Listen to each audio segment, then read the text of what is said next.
कुछ लोग उसके समर्थन में बोलते हैं, यह भी स्वीकार्य नहीं है। इससे समाज में नकारात्मक संदेश जाता है। हर किसी को यह समझना चाहिए कि अपराधी की कोई जाति नहीं होती, कोई धर्म नहीं होता, वो मानवता का दुश्मन है और हर व्यक्ति को ऐसे लोगों का कड़े स्वर में विरोध करना चाहिए। नमस्कार, आप देख रहे हैं न्यूज़ नेशन। मैं आपके साथ अभिजीत सिंह। पटना जंक्शन स्थित जमा मस्जिद के बाहर जब आज जुम्मे की नमाज पढ़ाया जा रहा था, जब उसके बाद कुछ मुस्लिम युवकों के द्वारा अतीक अहमद और अशरफ अहमद अमर रहे, इस तरह की नारेबाजी होने लगी, जिसके बाद बिहार में राजनीति काफ़ी तेज हो गई। और वहीं बात करें तो बीजेपी की तरफ से प्रतिक्रिया सामने आया है कि बिहार है जो पीएफआई और आईएसआई का अड्डा बन चुका है। और वहीं बात करें तो जदयू प्रवक्ता अभिषेक झा ने कहा है कि जो उनके समर्थन में बोलते हैं ये भी स्वीकार नहीं है।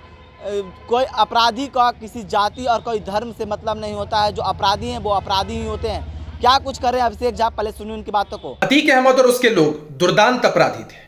ऐसे लोगों को कानून के हिसाब से कड़ी सजा मिलनी ही चाहिए। लेकिन जिस तरह से उसकी हत्या हुई पुलिस की मौजूदगी में, यह भी गैर कानूनी है। हम इसका समर्थन नहीं करते हैं। यह उत्तर प्रदेश के जंगल राज को दर्शाता है। लेकिन दूसरी तरफ अगर कुछ लोग उसके समर्थन में बोलते हैं, यह भी स्वीकार्य नहीं है। इससे समाज में नकारात्मक संदेश जाता है। हर किसी को यह समझना चाहिए कि अपराधी की कोई जाति नहीं होती, कोई धर्म नहीं होता, वो मानवता का दुश्मन है और हर व्यक्ति को ऐसे लोगों का कड़े स्वर में विरोध करना चाहिए।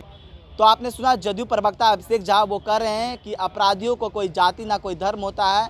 जो उनके समर्थन में बोल रहे हैं ये स्वीकार नहीं है। और वहीं बात करें तो जिस तरह से आज जब जुम्मे की नमाज पटना जंक्शन स्थित जमा मस्जिद के बाहर पढ़ा जा रहा था, और उसके बाद कुछ मुस्लिम युवकों के द्वारा अतीक अहमद और अशरफ अहमद अमर रहे, इस तरह के नारेबाजी होने लगी और उनके शहादत कबूल हो, इस तरह के नारेबाजी होने लगी, जिसके बाद बिहार में राजनीति काफ़ी तेज हो गई है। और अलग अलग जो राजनीतिक पार्टियां हैं वो अपने अपने प्रतिक्रिया दे रहे हैं। बीजेपी जहां एक तरफ कह रही है कि बिहार है जो पीएफआई और आईएसआई का अड्डा बन चुका है, और वहीं जदयू प्रवक्ता अभिषेक झा कर रहे हैं कि इस तरह के बात को स्वीकार नहीं करते हैं। जो अपराधी हैं उनके जो समर्थन में बोलते हैं ये सही नहीं है।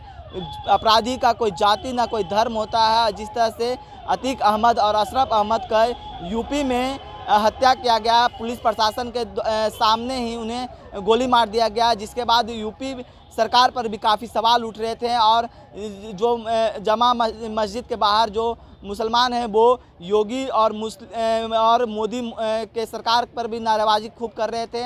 और जिसके बाद जो बिहार की राजनीति है काफ़ी तेज हो गई है। जो अलग अलग जो राजनीतिक पार्टियां हैं वो अलग अलग प्रतिक्रिया दे रहे हैं। अब देखने वाली बात होती है, जहां बीजेपी एक तरफ जिसके द्वारा ये नारेबाजी किया गया है उस पर कार्रवाई करने की मांग कर रहे हैं। तो अब देखने वाली बात होगी कि क्या कुछ उस पर कार्रवाई किया जाता है। जिस तरह से आज जुम्मे के नमाज के बाद जो जमा मस्जिद के बाहर जिस तरह से अतीक अहमद और अशरफ अहमद के लिए अमर रहने की नारेबाजी होने लगी, अब देखने वाली बात होगी क्या कुछ कार्रवाई होती है। तमाम खबरों को बनाने न्यूज़ नेशन के साथ नमस्कार।